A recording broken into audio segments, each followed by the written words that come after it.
नमस्कार मंडळी. जगाच्या नकाशावरून एखादा देश कायमचा पुसला जाणार का? इराणमध्ये रेडिएशनचे अलार्म वाजू लागलेत आणि लोक सैरावैरा पडत आहेत. हे फक्त युद्ध नाही तर अण्वस्त्रांचा थरार आहे. इस्रायलने असा कोणता घाव घातलाय की इराणला आपली शहरं रिकामी करावं लागत आहे. आणि सर्वात धोकादायक गोष्ट म्हणजे कच्च्या तेलाने $100 वरचा टप्पा ओलांडला आहे. तुमच्या खिशातल्या पैशापासून ते तुमच्या घराच्या सुरक्षेपर्यंत सगळं धोक्यात आहे. आजच्या या विशेष रिपोर्टमध्ये आपण असा खुलासा करणार आहोत जो तुम्हाला मुख्य प्रवाहातील मीडिया दाखवणार नाही. व्हिडिओ शेवटपर्यंत नक्की पहा, कारण आज खेळ बदललेला आहे. इराणचं न्यूक्लिअर गुपित काय आहे? इराणमध्ये न्यूक्लिअर रेडिएशनचा अलर्ट का आला?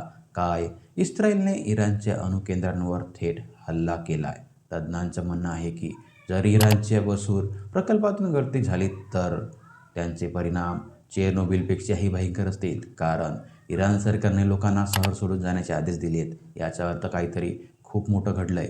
ही अण्वस्त्राची चाचणी आहे की इस्रायलचा गुप्त हल्ला आहे? याचे पुरावे आपण बघणार आहोत. नमस्कार मंडळी, मी गंगाधर तित्रीमारे. तेल संकट, तुमच्या खिशाला लागणार आग. कारण तुम्हाला वाटतं हे युद्ध लांब कुठेतरी होतंय. मग थांबा. कच्च्या तेलाचा भाव $100 वर गेलाय. याचा सरळ अर्थ आहे की भारतात पेट्रोल आणि डिझेलचे भाव भडकणार आहेत. व यामध्ये जेव्हा ट्रान्सपोर्ट महाग होतो तेव्हा तुमच्या ताटातली भाजीसुद्धा महाग होते. जर इराणने होर्मुझची सामुद्रधुनी बंद केली तर जगात तेलाचा हाहाकार माजेल. तुमचं सेव्हिंग, तुमचं बजेट आणि तुमचं स्वप्न या युद्धांच्या आगीत होर पडू शकतं. अमेरिका, इस्रायल जगाचे विनाशक रक्षक. अमेरिका म्हणते आम्ही शांतता राखतोय, पण त्यांच्या युद्धनौका इराणच्या उंबरठ्यावर काय करताय? इस्रायलच्या आयरन-डोम फेल झाला तर इराणकडे असलेली फताह हायपरसोनिक क्षेपणास्त्र फक्त 400 सेकंदात इस्रायलला राख करू शकतात. हा खेळ आता विनाशाच्या उंबरठ्यावर आलाय. अमेरिका या आगीत तेल ओततोय की पाणी, हे आता स्पष्ट होऊ लागलेलं आहे. भारतासाठी धोक्याची घंटा.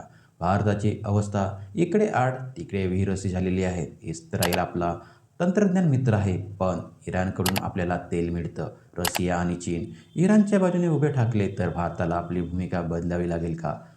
जयशंकर यांची डिप्लोमसी आता खऱ्या कसोटीवर आहे, कारण भारताने कोणाची बाजू घ्यावी? तुम्हाला काय वाटतं? शेवटचा सवाल म्हणजे मित्रांनो, तिसरं महायुद्ध आता अफवा राहिलेली नाही, ती शक्यता बनलेली आहे. इराणमधील तो रेडिएशनचा अलार्म संपूर्ण जगासाठी धोक्याची घंटा आहे. जर हे युद्ध थांबलं नाही तर पुढची पिढी आपल्याला कधी माफ करणार नाही. मित्रांनो, तुम्हाला काय वाटतं? इराण अण्वस्त्र हल्ला करेल की इस्रायल इराणला गुडघ्यावर आणेल? कमेंट्समध्ये तुमची मत मांडायला विसरू नका. हा व्हिडिओ जास्तीत जास्त शेअर करा, जेणेकरून लोकांना या भीषण वास्तवाची जाणीव होईल. चॅनलला सबस्क्राईब करा आणि बेल आयकॉन दाबायला विसरू नका. पुढचा अपडेट लवकरच येईल. तोपर्यंत धन्यवाद.